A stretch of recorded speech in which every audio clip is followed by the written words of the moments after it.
अजब कुमारी का नाम तो आपने सुना ही होगा। ब्रज की वो अलौकिक बालिका जिसके प्रेम, श्रद्धा और चंचलता ने स्वयं ठाकुर जी को भी चकित कर दिया था। हर दिन ठाकुर जी से मिलने आती और चौसर की बिसात पर दोनों का दिव्य खेल जमता।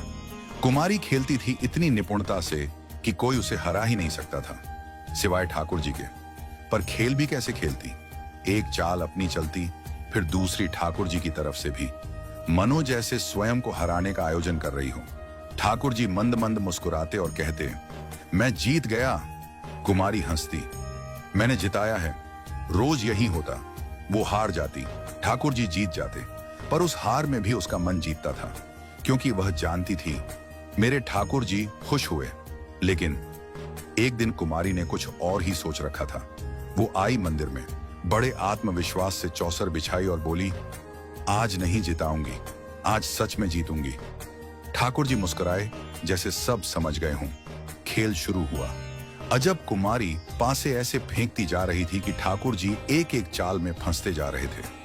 वो पहली बार था जब ठाकुर जी के मुख पर चिंता की रेखाएं दिखी। श्वेत वदन पर पसीना छलक आया। मंदिर के सारे सखा, सेवक, भक्त सब स्तब्ध थे। बाबा, आज तो श्रीनाथ जी हार रहे हैं। कुमारी की आंखों में तीव्रता थी, चाल में दृढ़ता। ठाकुर जी जैसे निरुत्तर हो गए हों। वो लीला थी, पर थी गहरी। कुमारी ठाकुर जी को नहीं हरा रही थी, वो उन्हें कुछ समझा रही थी।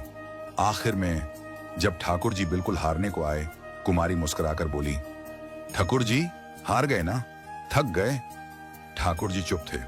कुमारी बोली, मैं जीत रही हूं, लेकिन आपको हारने नहीं दूंगी, पर मेरी एक बात माननी होगी। ठाकुर जी मन ही मन बोले, जो तू कहेगी वह करूंगा, बस तू मुझे फिर से जिता दे। कुमारी ने मुस्कुराकर पासा चल दिया, जो चाल उसे हरा गया, और ठाकुर जी फिर से जीत गए। मंदिर में हर्षोल्लास फैल गया।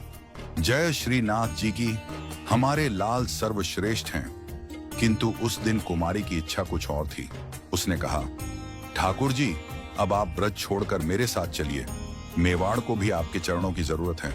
ठाकुर जी बोले, मैं ब्रज नहीं छोड़ सकता जब तक मेरे वल्लभ कुल के गुसाई जी धरातल पर हैं।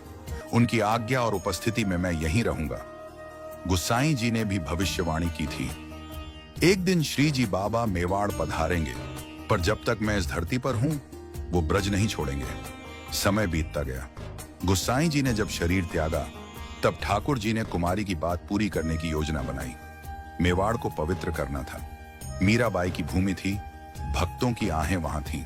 इसीलिए ठाकुर जी गिरिराज से चल पड़े मेवाड़ की ओर, जहां आज नाथद्वारा में वे विराजमान हैं। ये केवल यात्रा नहीं थी, ये थी भक्त की भक्ति की विजय।